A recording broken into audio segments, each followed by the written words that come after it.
What's up, y'all? TBrown31 here with JaboctheGreat. Once again, we are back with another episode of the Last Word podcast. So, we got three games to talk about today. The first one being kind of a surprising result, depending on if you pick the Bills or not, but especially how it happened. The Bills, they get a dub over the Cowboys 31-10. This one got a hand pretty fast. It was 14-0 at the beginning of the second, and it was essentially done from there. Yeah, this is one that we picked. We picked the Cowboys, and I know at least Terrence's voice that this felt like one that, if the Cowboys if they're going to mess up and lose a game here, the Bills are a team that could make the Cowboys mess up and lose this game. With that in mind, I don't think either of us thought that it would be a 31-10 beatdown, 21-3 at halftime, 14-0 by the start of the second. It was over before it got started. And the stat sheet is the story of pretty much one man in Buffalo, but we'll do a rundown here. I'm going to make a joke about Josh Allen, but it's in all respect. I think he made the joke about himself. Josh kind of got an A on the group project here as he went 7 for 15, 94 yards, 1 touchdown, 24 rushing yards with a touchdown as well. Still contributed a lot of points to this football game, but overall, this was for the back-to-back weeks here, the story of James Cook, who had 25 carries, 179 yards, and a touchdown, as well as 42 yards in the air, and that air touchdown from Josh Allen went to James Cook. So over 200 yards total, 2 touchdowns. Just a massive day for James Cook. Since they've switched over to a different offensive coordinator, they've looked at him a lot more, and he has succeeded and thrived a lot through that, a lot more than his brother Dalvin has and the other New York team. Ty Johnson was second on the ground with 54 yards. Latavius Murray was fourth behind Josh Allen with just 11 yards, but he did score a touchdown. So the run game for Buffalo was pretty good in this one. Stephon Diggs was the leader in the air with 48 yards for the Bills, but it was just the only 3 receivers for the Bills in this one were Diggs, Cook, and Ty Johnson. Otherwise, the game was all on the ground. Christian Brentford was able to pick off Dak Prescott. This was just a pretty dominant run game for the Bills in this one. They made pretty easy work of a randomly wide open Cowboys defense. The Cowboys, there's not a whole lot to say. They weren't able to get much going. Dak Prescott goes 21 for 34, 134 yards, no touchdown, 1 pick. Not a very notable ground game. Tony Pollard led the ground game with 54 yards. Dak was second with 27. And CeeDee Lamb actually got a 3-yard rushing touchdown in this one. And not a receiving touchdown. He had a little trick play, I guess if you want to call it that. He did lead in the air with 53 yards. Jake Ferguson was behind him with 44, but just in general, the Cowboys offense really couldn't get going very much. Didn't have that many trips to the red zone. They had a few more in the second half. They did in the first half. Eventually scored, but yeah, just could not get a whole lot going. Dak has been in MVP form this season. I truly do believe that, but this one was not here in this game. They couldn't get much going. He throws a costly pick, though. As you said, this game was pretty dead pretty early on. They just got dominated by the Bills' run game. And we've said Cowboys are a really complete, well-oiled machine, and if their run game can't quite get going, if their defense isn't holding up, things get a little shaky. That happened there. Their defense didn't hold up. They got ran straight through, and their running game wasn't able to be super impressive, especially juxtaposed with the Bills' run game, which racked up, 200, 300 yards of offense, 266 yards total offense. So, yeah, not the game that the Cowboys wanted. This is a little bit of a blow for them. However, as we get to in a few videos here, the Eagles also lost, so it's not all over for the Cowboys. But this would have been a win here, would have been massive considering the fact that the Eagles would end up losing as well.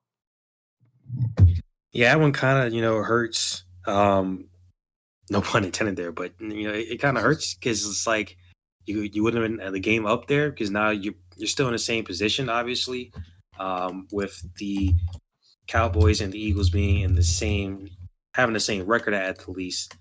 Now, obviously, the Cowboys are still a game up right now, but they had won. The Eagles, still lost like they did. They'd be a game up, and with only but so many games left, it's pretty important when the Cowboys obviously have a harder schedule to finish out than the Eagles do. So this one's rough on many levels. If you happen, to watch the OT on Fox after the game, I would go back and watch it because they pretty much outlined everything that happened in this game so perfectly.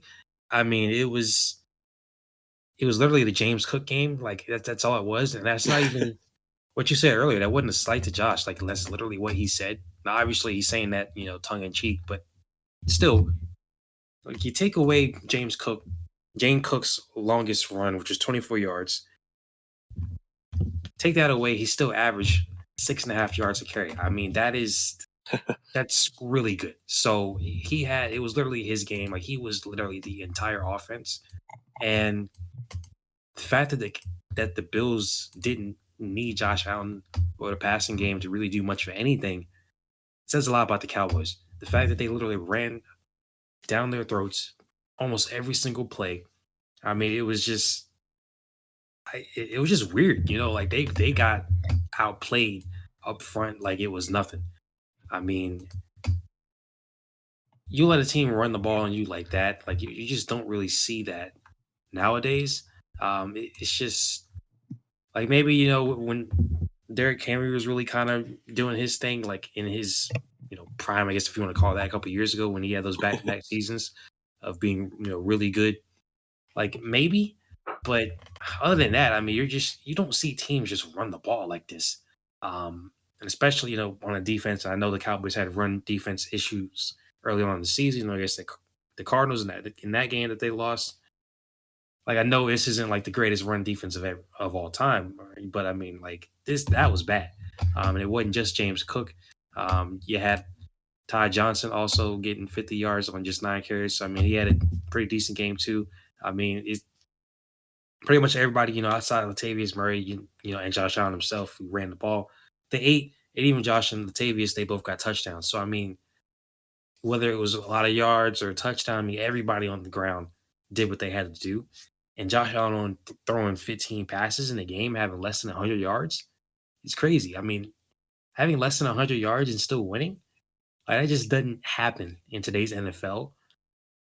But on the other hand, Dak throwing 30 something balls for 134, I mean, that's not great either. And obviously the interception, I mean, you lost by 21, so it wasn't like it ain't all on Dak Prescott. So I'm not going to sit here and act like the game was all on him. But obviously, the offense not doing anything was an issue because, I mean, even if the Bills are scoring, you can at least try to match them. They couldn't do that.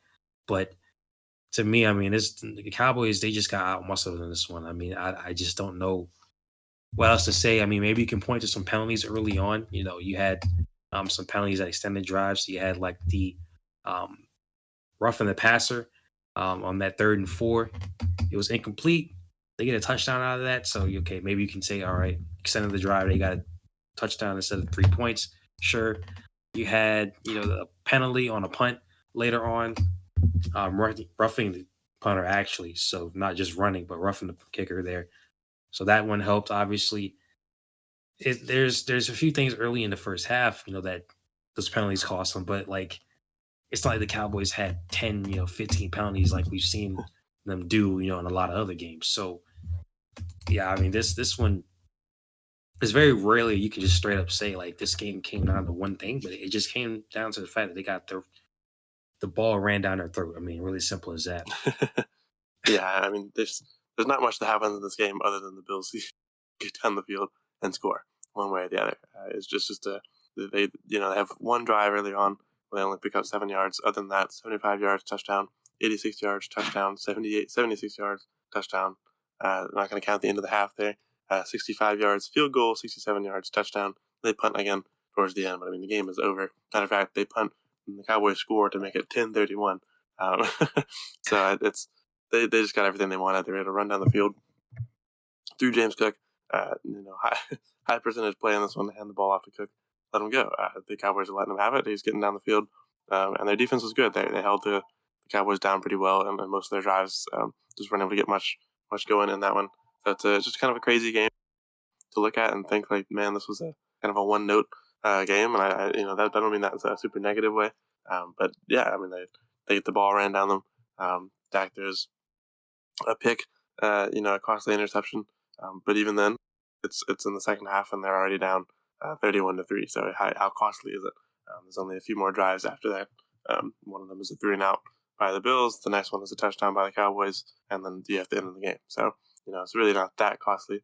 It wouldn't change a whole lot if he gets that one, and then they do get the other touchdown.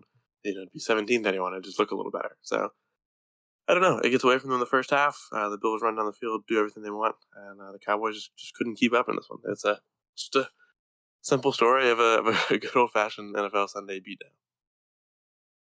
Yeah, and just to finish out, I mean, now we're looking towards the last few weeks. Cowboys, they play the Dolphins. Obviously, that's a high powered offense. Their run game can be good as well. So I mean, they're one of the best teams in the league. They're number 4 right now in yards per game running the ball. So saying they're good is an understatement there. But they I don't know like what the game plan is going to be. Obviously with the Dolphins, but obviously you're going to assume if Tyreek Hill is coming back, they're going to try to get to him. And if they watched what happened in this game against the Cowboys, they're probably going to try to run the ball as well. And if the Cowboys do sell out to defend it, then obviously, again, you still have Tyreek and Jalen Waddle on the outside. So, not making any predictions right now. We still got a few days till we'll make those, but they definitely have their hands full. And then they do have the Lions again, who just beat the mess out the Broncos out of nowhere. So, yeah, this one was kind of a tough loss, but definitely a good win for the Bills because they definitely needed it because they're still on the outside looking in right now. But they pretty much need to win out and have some help. So, they still can win their division, but it's not going to be very easy. You need the Dolphins to probably either beat the Cowboys or beat the Ravens, or excuse me, I should say lose to the Cowboys or lose to the Ravens. Um, and then obviously Bills got to beat them in that last game. So there's still some scenarios there for them, but this only helped them in getting towards the playoffs. After that, I guess mid is the best way to describe it. Start for them this season.